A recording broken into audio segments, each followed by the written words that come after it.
Well, hello there. Hey dudes, HW here. I recently did a video called Modeling is Dead. And in that video, I talked about this trend that we're seeing. This trend away from modelers that have all the modelers built in towards profiling, capture, tone modeling in the way ToneX does it. And you see it with all these units, Kemper, Quad Cortex, ToneX, NAM, now HeadRush Prime, even AxeFX has a matching feature, a tone matching feature. And so, and they have patents for capturing a tube amp. And so it's interesting to me, this sort of trend, right? But I saw this other video. John Cordy posted this other video. It really got me thinking because he had a lot of good points. He talks about in this video where modelers have an advantage and why he likes modelers better, thinks they have a leg up. And to some of John's video, I'll link it below. You should check it out. John talks about, a lot of these amps have all of these different combinations of tones, all of these different things that you can do, all of these settings this way and that way. And there's all sorts of things you might discover in there. And he likes modelers better because he can discover and have full control over the models, the programmed models, rather than relying on whoever captured it to get all of the EQs. And he makes the argument that, you take a Dumble and it has all these dip switches. It's going to have a rock jazz switch. It's going to have a bright switch, sometimes a 3-position bright switch. It's going to have a deep switch.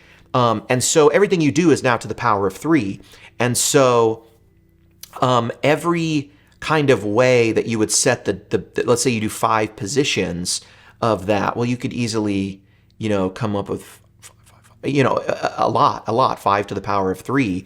You'd come up with, technically 125, I think, different ways to do that. Is that correct? Am I doing that, Matt, right? Anyway, then you add in other channels, you add in other speakers, you add in whatever, and you do quickly come up with the impossible task of giving someone every combination. And it's funny to me. Now, a lot of my thoughts around this are on the economic side.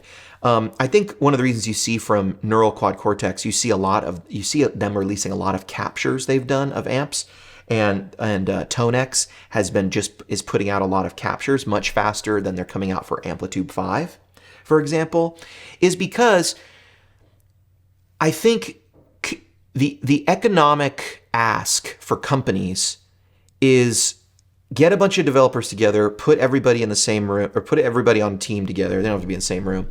Program all the stuff, release your unit. Yay, you get a bunch of sales. The economic incentive to continue doubling or tripling the amount of models there isn't always there. Or rather, giving the community free stuff is easier to achieve when you've democratized it to the whole community, and then the community can begin to sort of feed themselves through community development, community, contribution, through people like me, through whatever, giveaways, whatever. Even you see ToneX still capturing on their own platform new amps. But John's point, I think, is one that is really important. And where I think the point is best made is around that Dumble. Because it's interesting to me. I hold 2 ideas in my head that are maybe conflicting, but I believe them both. When I think of a simpler circuit like a Tweed Deluxe or an AC30, I think of both those amps and I think, why would you want control over the tone stack? The tone stacks almost do nothing. You think of a Tweed Deluxe, classic amp. It's the Hotel California guitar tone, and so many others. All of Neil Young stuff is like basically that amp, And now we hear like kind of Chris Stapleton type stuff. His is a different amp, but you know what I'm saying? It's that sort of era of tone there. His is a brown face. It's a tuxedo thing. But, simple, small amps like that. And I go, well, a pre-Top Boost AC30 just gave you tone and volume, a Tweed Deluxe tone and volume. And the tone, you really don't even go much past 6 because it just gets so shrill. When they were building amps back then, they weren't very refined, especially those cheaper models. A Tweed Deluxe was not the most expensive model. And so when I look at that, these amps, when I turn them up, they lose bass, they get flubby, and I go, oh, we don't have enough control. We want more control. That's why I want to be able to control, I want a level of EQ that I can do stuff with, because they had to do that in the studio to get a lot of the sounds we're familiar with. And so I think of that amp, and I think of even the normal channel in an AC30 and those old ones, and they get so bright. And then, like I said, you really can control the speaker, the bass, only by the Alnico speaker. But if you put the amp with another speaker, you don't have control over the bass. It feels to me restrictive. But his example of the Dumble really got me thinking, well, not all amps are like that. And if you change the example, you would come up with, yeah, I want control over that, and I don't have it. I want this tone, but let me flip the bright switch up. I want to be able to experiment like that. And so it's really interesting to me. I see how modeling has the leg up, but I also see how capture has the leg up. So I believe these two things. So I think it's an and/or. So I'm just going to say, I think in the future, modeling is, of course, always going to be around because all the effects are going to be modeled. Cabinets should always have some cabinets in there. Even I want some modeling amps that are in there. But here is where I think modeling can really take off and go to heights we've never seen and actually really outdo capture tech. Here's what I think. If somebody does it right, the future of modeling is in a couple of these things that I think could really revolutionize the modeling game. And so I hope Helix, Headrush, Quad Cortex, I hope you all are listening to this, because if you gave people this, I think you would absolutely change the course of guitar tone going forward. The first thing is, I want multi-parameter controls, or rather controls that I don't have access to in the analog world, but I should in the digital world. Let me give you an example of what I mean by that. These are two very popular pedals that have a lot in common. They're both used to boost mid-range, but they're very different. They boost different types of mid-range. This is an old TS-808. It's like the one that Stevie fell in love with and got him his tone. It has overdrive, tone, and level. And over here, we have a Klon. This is from the 90s, probably. Gain, treble, output. That sounds a lot like overdrive, tone, and level. A lot of times we have controls named something, and they're named something simple for the user to understand what they do, but they don't always explain how they work. This one does lower mids. It does like 500, 600, 700, 800, that kind of thing. This thing has a higher mid-range kind of voicing, 1200, 1600, up there. Fun fact, little known secret, the Klon, originally the idea was that you could make your Fender sound like a Marshall. That's why it's voiced with such high mid-range, because that is the frequency. Those are the frequencies that are missing, that Jim Marshall sort of adds into the plexi that give it that Marshall-esque tone, those high Marshall mids, where you turn up the mid-range and you hear, it's like, wait, was that the treble that I just turned up? You kind of can double take for a second. Now, something these two things do extremely differently is this, and it's the magic of the Klon, actually. When you put this overdrive circuit on 0, how much of the clean signal are you getting? Well, funny enough, normally I would say none, but the Tube Screamer actually mixes in about 30% of the clean signal. That's part of its sound. But this is not actually controlling how much clean signal you have, or rather, when you go to 0, you're setting the overdrive circuit itself on the lowest amount of gain and breakup possible. And that's why when you turn on a Tube Screamer with the volume all the way down, or I'm sorry, the overdrive all the way down, you still get that EQ curve, you get it pretty clean, but this is not regarded as the best clean boost in the world. However, this pedal right here, this Klon, the Klon Centaur, the Klon Siberia Professional Overdrive Centaur, is regarded as being maybe the best clean pedal, right? One of them. And the reason is this gain knob works very differently. See, this gain knob, there's an overdrive circuit in here, and you can think of that overdrive circuit as always being on and always being on full blast. And this gain knob is actually more like a mix control. It's like a blendy pot, because when you're all the way down here, it completely sends the overdrive circuit to ground, meaning none of the overdrive circuit comes out of the output, which means you are left with an output control and like an active tone control. And that's why you can brighten up your sound, boost it into the front of the amp, and these things sound amazing when they're set clean. However, when you turn this all the way up, you go over to here and you are sending all of the clean signal to ground. That's something even in here you can't do. And this has an internal control that sets the clean signal at about 30%. Now later there's versions of that pedal that change it. This is a Sparkle Drive, and famously you get a clean knob. This is a great pedal also, and all of 3 of these pedals have been on John Mayer's board because they're great. This works a lot differently than you might assume if you were only used to this, and the same is true with tube amps. A lot of times we have controls that are labeled one thing, but they don't actually control the same thing that's being controlled on another amp with the same label. And that is where I think modeling can really come in and help us. I would love to see modeling get into some parameters that we don't see in the analog world. I think it's a big waste of time when people produce models and want the exact controls, or rather this. I think it's a big waste of time when modeling companies only put the exact controls from the amp, because a lot of these were limited based on what was economically viable to produce at the time. A lot of them were limited because a lot of times we're modeling smaller amps that were meant to be student amps. The Princeton, the Deluxe, these are meant to be grab and go amps, optimized really for the road. Think of Leo Fender for a minute. He made only a few types of guitars, and he made them with interchangeable necks, interchangeable pickups, so that you could change things up. But look how many amps he made. The reason he did that is his amps he put in players' hands and got on the road, and he saw that different people wanted different size amps and needed different type of speakers. The Bassman is bigger because they wanted the low end to come through.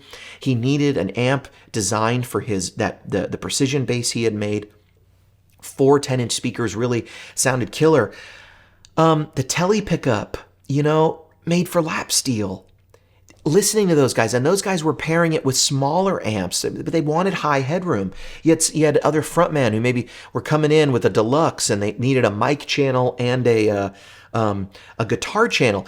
All of these sizes and different things take shape because he's making it for different players in different situations who are carrying their own gear, not carrying their own gear. They're using it as a PA. They're not using it as a PA. You see with Gibson, here's a special color so you can go on the Ed Sullivan Show, TV yellow. It's all of these things. A lot of these things were designed with a real purpose in mind. And sometimes that purpose is not give the player the most control. But in the digital world, we can add control. In this way, what if we could mix in clean signal effectively, right? Like this pedal does. What if we had control over blending in overdrive circuits in parallel like this does? That's a much more interesting proposition to me.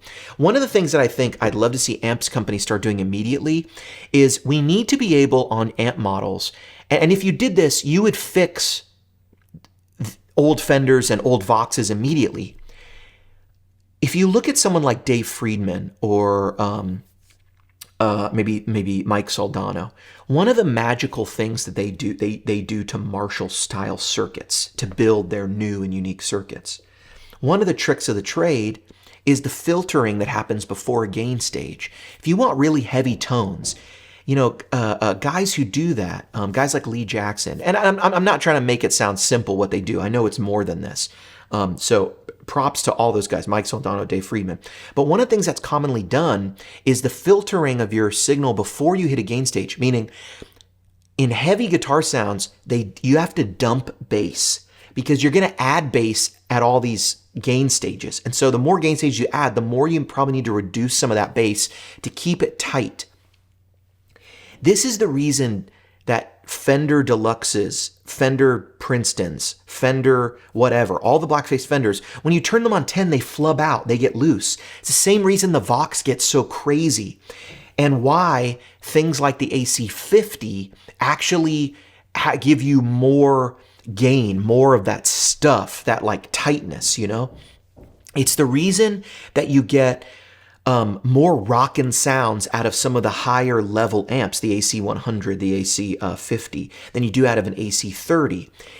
they don't have filtering before the gain stage is designed to go super high. And so what's interesting about that is if you were able to fictitiously in a digital amp give me more gain than an AC30 could produce, but also allow me to filter down the low end, I could actually get that amp to be tighter, right? Could that be a flip switch that we add into an authentic AC30? Here's the switch, but since we're modeling component by component, here's a tight knob. What is it? It's just some added filtering. How about bright switches where there aren't any? How about the ability to clip bright switches digitally? This is something that is popularly done on deluxe reverbs, especially the reissue ones. And you see it on some boutique amps where you get these multiple bright switches. You could change those values internally. How about this? On the AC15, there were EF86s in the preamp, in the normal preamp, and on a couple of the AC30 models, like the X model and a couple things, early models sometimes had this spillover in the circuit. But largely AC30s didn't get this. AC50s don't have it. Fenders don't have it. What if I could modify my Fender Deluxe to give me an EF86? What if I could do that in a Marshall? Well, then you would have the Dr. Z Route 66 amp, wouldn't you? That is some really interesting stuff where I would wonder, in the same way Matchless came along and took what inspired them about an AC30, and Phil Jameson creates these amps with the $1 million high end, that $1 million high end tone that Matchless is famous for. Can we get modeling companies to maybe eventually make completely fictitious amps? Like Line 6 has already done that, by the way. But can we get them to take their component modeling, their component level modeling, and actually get tube techs in to understand how would you do this in real life? How would you modify this circuit? Or how would we rebuild the front half of a preamp or whatever? How would we do that? How would we take an AC30 and move it up to an EL34 just by changing something in the model itself? Still having the authentic model, but pretending that we've now modified it. Matchless does this in their amps in real life. The DC30 and I believe the Phoenix 35 is the same amp. You just are changing those EL84s to an EL34. This is where I'd like to see amp makers, modeling makers like Helix. I hope we get something like this on the next Helix. Let me modify the circuits in ways that make sense. Can I have my deluxe reverb turn it all the way to 10 and then make it a little tighter? Because guys, what do you think we're doing right here with a tube screamer? Why do you think all these guys who play hard, heavy guitar why do they enjoy the precision overdrive? Because the precision overdrive is one of these. It's voiced for that. But we like the dumping of the bass. That was the 80s sound. Give me more gain. Filter the bass out. Give me even less bass, more mid-range. Really pump the front of those tube stages. That is where I think there's a lot of room to grow. It's even where I wonder if we could get, what if you had a Celestion Blue, but hey, we got the EQs. Why can't I just boost some low end? Let me give it a little booster in the low end. What if we had made those Alnico magnets bigger? Now, there is a speaker like that, and it's made in the analog world, and I guess we've modeled that. My point is, things that are difficult and things that take a lot of engineering in the physical world should actually be semi-easy to do in the digital world. Now, I know it's not as easy as you can't just take this preamp, throw it in front of that power amp, and go, you got a great sounding amp. I know things work together. But in the boutique world of guitar, we see so many different models and different models of amplifiers, playing with these variations. Could we get a JTM 45 with, a tiny power section like an EL84? Is that actually just like what is that? Is that a blues breaker actually? Is that an 18 watt? I don't know. Maybe that exists. But you see what I'm saying? I think there's all this opportunity to do things. I need control. Basically, this is what I'm saying. I need control over the bass going into the gain stage. At least in part, that has to be in some level what the definition control on the Kemper does. Now, that gets me into my second thing. The Kemper, I don't know how the knobs work, But I'm telling you, they have parameters in there that are absolutely freaking genius. And if you just go play with the clarity, the definition, even their EQ. Here's the thing. EQs on a tube amp are stupid. They're stupid. I'm not talking about newer Mesa ones where there's actually an active EQ there. I'm talking about old ones. Your old tone stack on a Plexi, on a Fender, the reason the gain goes up when you max all of the volumes is because all they're doing is cutting, and all they are is low pass and high pass filters. That's all those things are. And the middle one is just your bass signal that you can boost up and down after, in between the cuts. And so that's great. It doesn't give you a ton of control. I mean, it does. It gives you the control it gives you, but you could have more control, and you could have more control in the amp. And that's where I feel like the Kemper is doing things where I'm not sure what it does. Like I said, I have no inside information on this, but when you turn a knob, I feel like it does one thing for a while, and then it starts to add in and maybe another secret parameter is changing. And that is the thing, this multi-parameter function, where I, as the user, feel like I'm upping mid-range, for example. But what if we had a mid-range control where I just had mid-range on my amp or mid-range on a channel strip, and at first it boosts some of these higher mid-range. But as I get past 3 or 4, like I get my first boost, maybe I get 1.5 decibels of mid-range at the 12 to 16K. But then, as I go from 3 to 4, I continue to lift mid-range there, but now I start getting rise in the mid-range down lower mid-range. I have this mid-range control that I can sort of just add a little on the top, a whole lot in the middle, without having to get into parametric EQs and me dialing it in myself. What if you had a bass control that started when you were cutting, it first starts cutting just some usable bass down below 150, or, where it just takes a little bit off that, like a shelf. But then as I continue to cut bass, it starts to sweep the bass in this way, like an absolute cut, like a shelf. I'm sorry, not like a shelf, like a high pass filter. So at first it takes down, so if I just make a little adjustment, it's just reducing my bass frequencies a little bit. But then as I continue to pull it down, it stops reducing my bass frequencies and it starts grabbing the deep stuff and pulling it up. That is something I think you could make, if you were to calibrate it correctly, you could have a super useful control that would be so difficult to make in the analog world, but we can make it in the digital world. And I don't see that on a lot of modelers. I don't see people taking control of that. Cliff and the team at Axe are doing the very best job of what I'm talking about. They're doing the very best job of this. And I know there's a big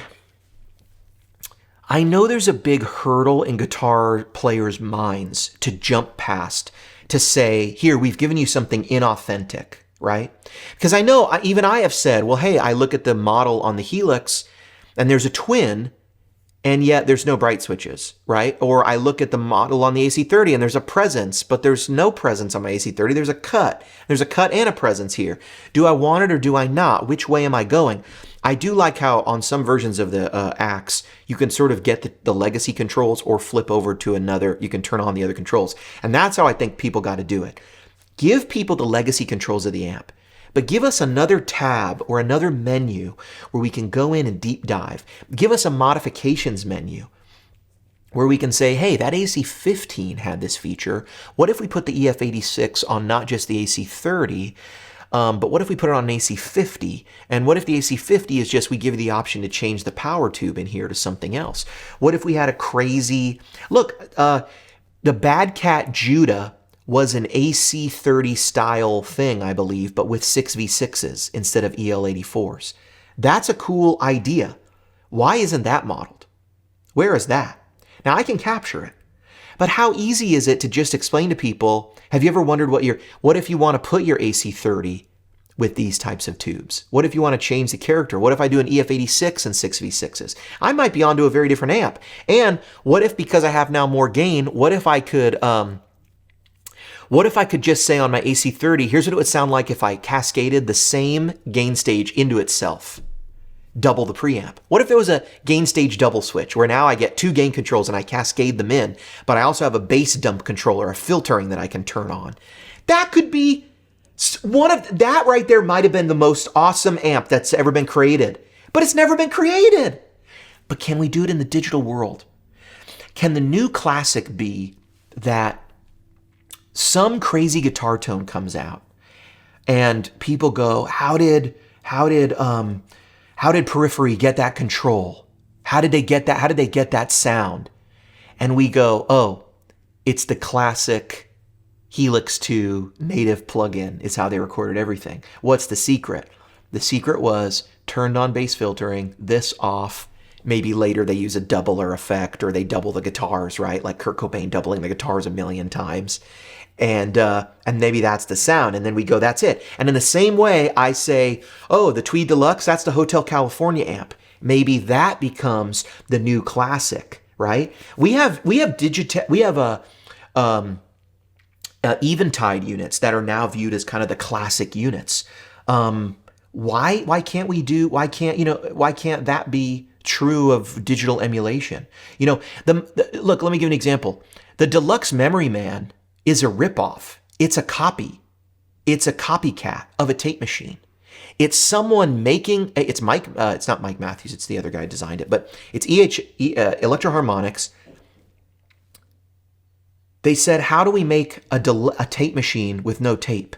Let's use this new technology. What is it? It's a Bucket Brigade Trip. Have you heard of it? It was the latest thing.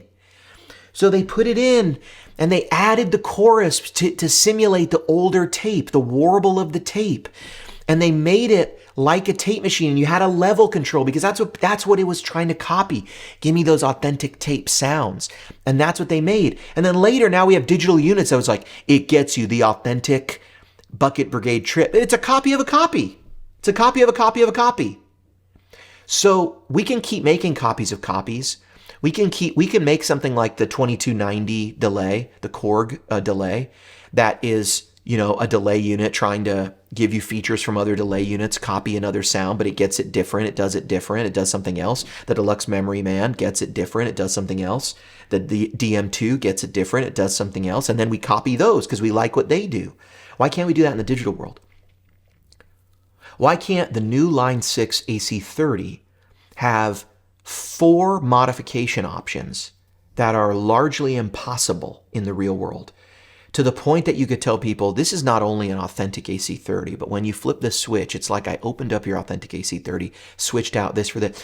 And how come I can't tell people, and if you switch over to this, you still have the authentic EQ, or maybe wherever you set the authentic EQ, you now add in a separate EQ, our what if EQ.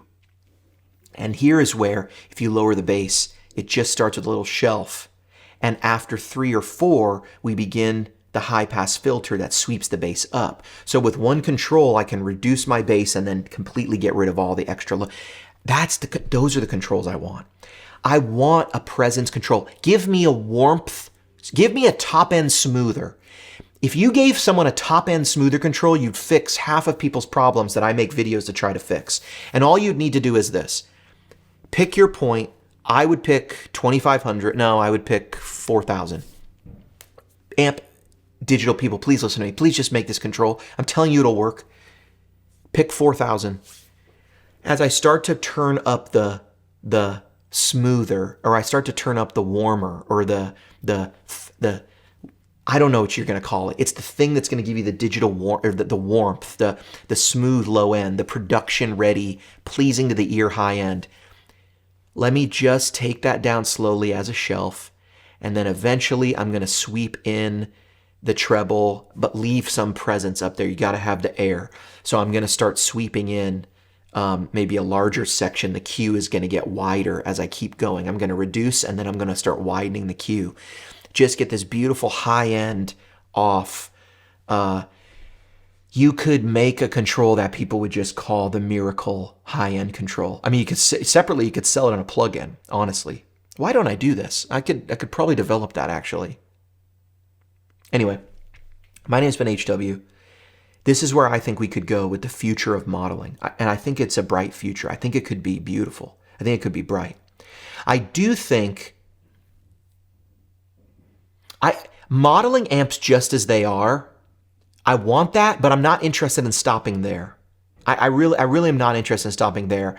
And I think modeling companies should just abandon the idea of authenticity, because why? There's freaking 1,000 great sounding Marshalls. You're going to copy one of them. You're going to spend all that time doing it, and it's going to be that one. And yeah, you're going to make a great working copy, but from there, what? How do you get the one with this one modification? How do you get the Black Flag JTM 45 to the next JTM 45 to my JTM 45 100 super amplifier like Hendrix played? They're all different. They're all different.